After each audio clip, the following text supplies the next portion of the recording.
बिस्मिल्लाहिर्रहमानिर्रहीम। अस्सलाम वालेकुम। मैं प्रोफेसर डॉक्टर अंजुम रहमान। आज मैं आपसे डिस्कस करूंगी कि बहुत सारी ख़वातीन उनको ये बड़ी कॉमन प्रॉब्लम होती है कि उनका पेशाब जल कर आता है या बार बार आता है, बार रात को मल्टीपल टाइम यूरिन के लिए उठना पड़ता है। बहुत दफ़ा ख़वातीन ये भी कंप्लेन करती हैं कि उनके जब वो पेशाब करने वॉशरूम जाने लगती हैं तो उनके कतरे निकल जाते हैं, वो पेशाब को होल्ड नहीं कर सकती। इसी तरह की बहुत सारी इंटरमिक्स कंप्लेन होती हैं। इसकी क्या वजूहत होती हैं और इसका इलाज क्या है, क्या इसका इलाज मुमकिन है? क्योंकि सालों साल पेशेंट इस कंप्लेंट का जो है शिकार रहती हैं और अनफॉर्चुनेटली है कि बहुत कम ऐसी पेशेंट होती हैं जो सेटिस्फाइड हद तक इस चीज़ का ट्रीटमेंट हासिल कर सकती हैं।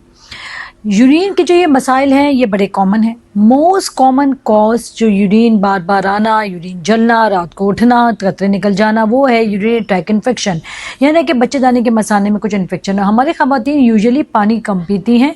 आइडियली आपको 1.5 से 2 लीटर पानी एक दिन में पीना ज़रूरी है और इसके लिए बेहतर होता है कि जो हम बिल्कुल प्लेन वाटर लेते हैं उसकी एब्जॉर्प्शन इतनी नहीं होती। अगर आप उसमें थोड़ा सा जो है वो नींबू पानी मिला लें या आप उसकी शिकंजीबीन बना लें, इस किस्म की जो चीज़ होती है जिसमें थोड़ा बहुत सॉल्ट भी होता है, इस तरह की चीज़ों में, या फिर आप लेमनेड बना लें या टैंगी मिला लें, इस तरह की चीज़ों का जो पानी है इसकी एब्जॉर्प्शन हमारी बॉडी ज़्यादा करती है जब हम कंपेयर करेंगे इसको बिल्कुल प्लेन वाटर के मुकाबले में। मगर आप देखिएगा कहीं आप शुगर या ब्लड प्रेशर के पेशेंट तो नहीं है, उसके अकॉर्डिंगली आप अपने पानी को मैनेज करें।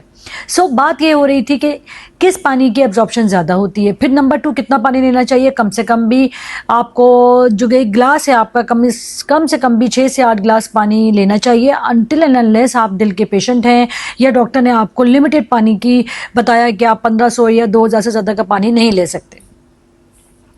अब ये कंप्लेन क्यों है? जैसे मैंने आपको बताया कि सबसे मोस्ट कॉमन कॉज है यूरिन ट्रैक्ट इन्फेक्शन, यानी कि बच्चेदानी के मोस्ट कॉमन कॉज है यूटीआई, यानी कि यूरिनरी ट्रैक्ट इन्फेक्शन, जिसको हम पेशाब के मसाने का इन्फेक्शन कहते हैं।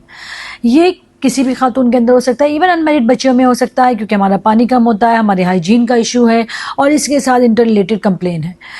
इसको डायग्नोस करने का सिंपल सा तरीका है कि हम पेशाब का टेस्ट करवाते हैं, इसमें हमें पसल मिल जाते हैं और फिर हम आपको एडवाइस करते हैं कुछ दवाएं, डेफिनेटली पानी का ज़्यादा पीना। इसके अलावा हम यूरिन को जो है वो एसिडिटी या अल्कलिनिटी, यानी कि यूरिन का जो एटमॉस्फेयर है उसको सही करने के लिए कुछ साशेज देते हैं, वो भी बहुत बेहतर है, और इसके साथ आपकी दवाएँ हैं। सबसे इंपॉर्टेंट बात यह कि जिन लोगों को बार बार रिकरेंट इन्फेक्शन होता है उनको यूजुअली बच्चेदानी का भी इन्फेक्शन होता है, यानी कि उन ख़वातीन को लिकोरिया की भी तकलीफ होती है। लिकोरिया की तकलीफ के साथ साथ पेशाब के मसाने का इन्फेक्शन बहुत कॉमन है। तो अगर आपको लिकोरिया की तकलीफ है तो आप उसका टाइमली ट्रीट करें, इसलिए ऐसा ना हो कि वो असर करे और पेशाब के मसाने में चला जाए और आपको फिर यूरिन की भी कंप्लेन होने लगे, क्योंकि जो ये प्रोलॉन्ग इन्फेक्शन होगा ये गुर्दों तक भी जा सकता है, आपको स्टोन भी हो सकते हैं और आप बहुत सारी कॉम्प्लिकेशन पे एंड अप हो सकते हैं। ये तो हो गया यूरिन ट्रैक्ट इन्फेक्शन। इसके अलावा भी क्या वजूहत कोई हो सकती है, स्पेशली उन ख़वातीन की जिनका पेशाब के मसाने का जो मसल है, जो पट्टे हैं, वो कमज़ोर है। एक तो ये वजह है, या फिर मल्टीपल डिलीवरी हुई, आपने जो दर्द लिया वो लंबे लिया, या किसी भी वजह से आपका बच्चेदानी नीचे खिंच गई, उसके साथ हो सकता है कि पेशाब का मसाना भी नीचे आ गया, या किसी और वजह से आपका जो है वो नीचे का मसल लैक्स था, यानी कि जो आपके वजाइना के अतराफ जो पेशाब के मसाने के टिश्यूज़ हैं वो वीक थे, वो लिगामेंट वीक थे, वो दीवारें वीक थी जो उसको सपोर्ट करती हैं, और इसका जो एंगल है पेशाब के मसाने का और पेशाब की नाली का वो डिस्टर्ब हो गया हो, जिसकी वजह से आपको ये सारी कंप्लेन हो।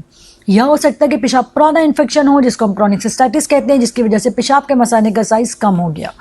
बहुत सारी वजहें हो सकती हैं। हमें कैसे पता चलेगा कि आपको क्या वजह है? सबसे पहले तो हमने एक्सक्लूड करना है यूरिन ट्रैक्ट इन्फेक्शन, जो कि सबसे ज़्यादा कॉमन है। हमने उसके लिए पेशाब का टेस्ट करवाया, बहुत एक कल्चर करवा लिया और इसके जो भी एंटीबायोटिक हैं वो ले लिया, तो काफ़ी हद तक ये मसला हल हो जाता है।